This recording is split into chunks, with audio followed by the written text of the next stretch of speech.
이스라엘 백성들이 하나님의 그 여러 가지 은혜들, 사랑들 다 잊어버리고 하나님께서 여러 번 기회를 주시며 경고했지만 듣지 않았다, 돌아오지 않았다, 회개하지 않았다. 심지어는 하나님을 시험하기까지 했다. 그러자 하나님이 드디어 어떻게 하십니까? 그들을 죽음의 문턱까지 몰고 가셨죠. 이스라엘 백성들은 그때서야 비로소 돌이키고 회개하기 시작합니다. 우리가 어제 아침에 생각한 34절, 35절에 그 모습이 나와요. 하나님이 그들을 죽이실 때에 그들이 그에게 구하며 돌이켜 하나님을 간절히 찾았고, 하나님이 그들의 반석이시며 지존하신 하나님이 그들의 구속자이심을 기억하였도다. 참 다행이라고 했죠. 그들이 죽음 문턱에서라도 회개하고 돌이켰으니 참 다행이다. 그런데 문제는 이것조차도 그들의 진심이 아니었다. 단순히 눈앞에 있는 문제를 해결하기 위한 임기응변이었다. 오늘 본문은 그것을 아첨이라고 표현하고 있어요. 36절 37절 다시 읽어볼게요. 그러나 그들이 입으로 그에게 아첨하며 자기 혀로 그에게 거짓을 말하였으니 이는 하나님께 향하는 그들의 마음이 정함이 없으며 그의 언약에 성실하지 아니하였음이로다. 이스라엘 백성들이 죽음 앞에서 단순히 그 죽음을 피하기 위해서 진심이라고는 전혀 없는 거짓된 회개, 한마디로 하나님 앞에서 아첨을 하였다라고 말하고 있어요. 여러분, 어떤 것이 아첨입니까? 자신이 저지른 죄에 대해서는 조금도 진정한 그런 후회가 없이 그저 어떤 문제 가운데서 벗어나기만을 원해서 하는 모든 말, 모든 행동, 이런 것들은 다 아첨입니다. 뿐만 아니라 우리가 너무 잘 아는 것처럼 마음에서 진정으로 우러나오는 것이 아니라 오직 그저 혀에서만, 입에서만 나오는 모든 말들, 또 자신의 입으로 한 말과 약속을 지킬 마음이 전혀 없는 이런 것들은 어때요? 그야말로 거짓말이고 그야말로 아첨이. 이런 아첨의 가장 대표적인 예를 성경에서 찾아본다면 10가지 재앙 앞에서 바로가 행했던 태도, 바로 그런 것이 거짓말이고 아첨이. 하나님이 재앙을 내리시니까 어때요? 그 재앙을 피하기 위해서 바로는 6번이나 거짓말을 합니다. 거짓말로 약속을 해요. 그리고 그 약속을 전혀 지키지 않아요. 문제가 해결되자마자 내가 언제 그런 약속을 했느냐 하면서 그 약속을 번복해버리고 마는 그런 모습을 보게 돼요. 이것이 바로 아첨이. 오죽하면 이렇게 행하는 바로를 향해서 모세가 뭐라고 말했습니까? 출애굽기 8장 29절에 여호와께 제사를 드리는 일에 다시 거짓을 행하지 마소서. 바로가 자꾸 이렇게 한다고 했다가 하지 않고, 한다고 했다가 하지 않고 하니까 우리가 하나님께 제사를 드리는 이 일을 놓고 거짓말 하지 말아라 라고 대놓고 그 앞에서 말하는 것을 보게 됩니다. 호세아 선지자도 회개하고 또 죄를 짓고 회개하고 또 죄를 짓는 유다 백성들을 향해서 이렇게 말했어요. 호세아 6장 4절에 에브라임아 내가 내게 어떻게 하랴, 유다야 내가 내게 어떻게 하랴, 너희의 인애가 아침 구름이나 쉬 없어지는 이슬 같도다. 너희가 하는 그 회개가 마치 아침 구름 같다, 또 쉬 없어지는 이슬 같다. 금방 있다가 해만 뜨면 사라져버리고 마른 그런 아침 이슬 같다라고 말하고 있어요. 이스라엘 백성들이 하나님 앞에서 거짓으로 회개하고 아첨한 것은 이때뿐만이 아니었어요. 출애굽한 후에도 계속해서 그렇게 합니다. 자, 오늘 본문 40절에 보면 그들이 광야에서 그에게 반항하며 사막에서 그를 슬프시게 함이 몇 번인가, 몇 번이나 그렇게 했습니까? 민수기 14장 22절에 보면 내 영광과 애굽과 광야에서 행한 내 이적을 보고서도 이같이 10번이나 나를 시험하고. 우리가 성경에서 확인할 수 있는 것만도 10번이나 된다. 그렇다면 그 외에도 얼마나 더 그런 일들이 많았겠어요. 그러나 하나님께서는 이런 이스라엘 백성들을 향해서 어떻게 해주셨습니까? 오늘 보면 38절 보시면 오직 하나님은 긍휼하심으로 죄악을 덮어주시어 멸망시키지 아니하시고 그의 진노를 여러 번 돌이키시며 그의 모든 분을 다 쏟아내지 아니하셨다.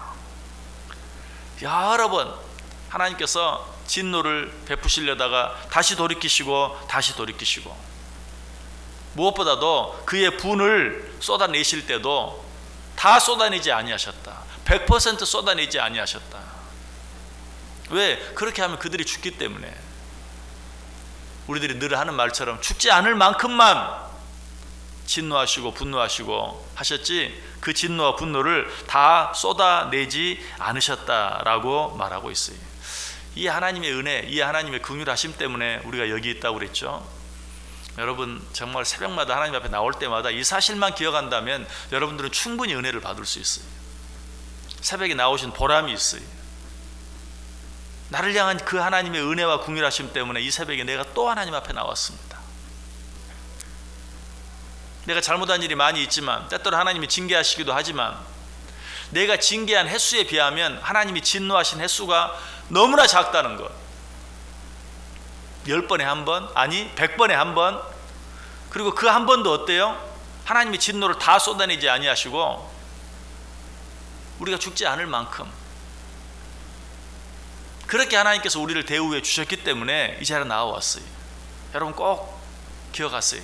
새벽마다 하나님 앞에 나올 때, 집에 문을 나서서 교회를 향해 올 때, 교회 문을 열고 교회에 들어설 때 하나님이 내게 긍휼을 베풀어 주셔서 내가 잘못한 만큼 내 죄를 갚지 아니하시고 징계하지 아니하시고 책망하지 아니하시고 화를 내시더라도 그 화를 다 내지 아니하시고 나를 사랑해 주심으로 내가 또 이 시간에 하나님 앞에 나왔습니다. 이런 마음만 있지 않는다면 우리는 충분히 그 하나님의 은혜를 경험할 수 있어요. 그 사랑을 경험할 수 있어요. 그의 모든 분을 다 쏟아내지 아니하셨다. 여러분 하나님이 이렇게 하신 이유가 무엇입니까? 39절 보세요. 그들은 육체이며 가고 다시 돌아오지 못하는 바람임을 기억하셨습니다. 하나님께서는 우리 인간들이 너무나 연약한 존재라는 사실을 알았어요. 내가 안다. 너희들이 얼마나 약한 존재인지 안다. 우리가 우리 자녀들을 향해서도 그들이 잘못했을 때마다 지적하거나 책망하거나 잘못한 만큼 벌을 주지하지 아니하는 이유가 무엇입니까? 우리가 우리 자녀들을 알기 때문에 그래요. 얼마나 그들이 약하고 얼마나 그들이 부족한지. 자기들은 다 컸다고 생각하고 자기들은 어른이라고 생각하지만 아직 멀었다는 것을 너무나 잘 알기 때문에 잘못한 대로 지적하지 않아요. 잘못한 대로 벌 주지 않아요. 우리 하나님 우리를 그렇게 대우하신다. 우리가 얼마나 약하고 얼마나 부족한 존재인지, 얼마나 세상의 유혹 앞에서, 사탄 마귀의 유혹 앞에서 정말 잘 깨어지는 너무나 약한 유리그릇과 같은 그런 존재인지를 하나님이 너무나 잘 아시기 때문에 하나님께서 우리에게 그처럼 긍휼히 여기는 마음으로 우리를 대해 주셨다. 이 사실에 대해서 시편 103편 14절은 뭐라고 말해요?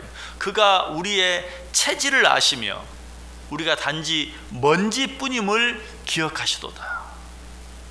하나님 우리의 체질을 알아. 우리가 만드셨으니까 우리가 얼마나 연약한 존재인지 알아요. 뿐만 아니라 우리가 그냥 훅 불면 날아가 버릴 수밖에 없는 먼지 같은, 있으나 없는 것과 같은, 금방 이랬다가 금방 저럴 수밖에 없는 그런 약한 존재라는 사실을 누구보다도 잘 아신다는 사실이. 자, 그렇다면 이 하나님 앞에서 우리가 어떻게 해야 할까요? 잘난 척하지 않고 깨끗한 척하지 않고 우리의 부족함을, 연약함을, 약함을 인정하는 것이 중요해요. 하나님, 난 이렇게 부족합니다. 하나님, 난 이렇게 연약합니다. 우리가 우리의 약함을 이렇게 인정하기만 하면 우리의 약함에 대해서 누구보다 잘 아시는 그 하나님께서 어떻게 해주시는가? 우리를 단순히 용서만 해주시는 것이 아니라 우리의 강함이 되어주신다고 말씀하세요. 성경이 뭐라고 말하죠? 우리가 약할 때 곧 강함이니이다. 어떻게 그럴 수가 있습니까? 약하면 약한 것이지. 약할 때 어떻게 강할 수 있어요? 내가 약하다는 사실을 하나님 앞에 내어놓고 인정하고 겸손히 그 앞에 엎드리면 하나님이 나의 강함이 되어주신다는 것이. 근데 우리는 그걸 안 해. 하나님 앞에서까지 고개를 뻣뻣이 쳐들고 내가 잘난 것처럼 강한 것처럼. 우리는 약한 존재예요. 하나님은 그 사실을 누구보다 잘 알아요. 하나님 원하시는 것은 그 앞에 하나님, 나는 너무나 약합니다. 나는 너무나 부족합니다. 나는 먼지만도 못한 존재입니다. 나는 죄인 중에 개수입니다. 라고 인정하고 엎드리는 것을 원하신다. 그래서 고린도전서 1장 27절은 또 뭐라고 말합니까? 하나님께서 세상에 미련한 것들을 택하사 지혜 있는 자들을 부끄럽게 하려 하시고 세상에 약한 것들을 택하사 강한 자들을 부끄럽게 하려 하신다. 하나님 도대체 왜 이렇게 나를 연약하게 만드셨습니까? 하나님의 대답이 뭐예요? 네가 그 약함을 인정하기만 하면 약한 너를 통해서 강한 척하는 자들을 부끄럽게 하기 위해서다. 여러분, 약한 것 자체가 잘못이 아니. 하나님은 나를 약하게 만드셨지만 그 약함에 대해서 책임져 주실 준비가 다 돼 있고 그 약한 자를 들어 쓰실 계획을 가지고 계세요. 내가 왜 너를 그렇게 약하게 만든 줄 아느냐? 약한 자들을 들어 강한 자들을 부끄럽게 하기 위해서다. 내가 왜 너를 그렇게 미련하게 만든 줄 아느냐? 미련한 자들을 들어 지혜로운 자들을 부끄럽게 하기 위해서이다. 우리가 할 일은 한 가지. 나의 미련함과 나의 약함을 하나님 앞에 내어놓고 인정하기만 하면 돼. 우리의 가장 큰 문제는 내가 약한 게 아니, 내가 미련한 게 아니, 강한 척 하는 게 문제예요. 지혜로운 척 하는 게 문제예요. 오늘 하루 하나님 앞에서 나의 약함을 인정하세요. 그리고 내 모습 이대로 하나님 앞에 내어놓으세요. 하나님, 나는 이렇게 부족합니다. 연약합니다. 그래서 하나님 앞에 또 나와왔습니다.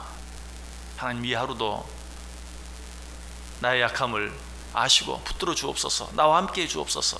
나의 미련함을 아시고 하나님, 당신이 나의 지혜가 되어 주옵소서. 내가 내 지혜 믿지 아니하고 오직 하나님만 믿고 의지하고 따라가고 순종하게 해 주옵소서. 그렇게 할 때 우리의 삶은 하나님께 쓰임받는 삶이 되고 오히려 강한 자들을 부끄럽게 하는, 지혜로운 자들을 부끄럽게 하는, 하나님의 손에 붙잡힌 하나님의 온전한 도구들이 될 수 있다. 이 하루 우리의 약함을 인정하고 하나님 앞에 나아감으로 하나님의 도우심을 받아 오히려 그 약함이 은혜가 되고 축복이 되는, 그것으로 인하여 하나님께 쓰임받는 복된 하루 꼭 되시기를 주님의 이름으로 간절히 축원합니다. 기도하겠습니다. 하나님, 감사합니다.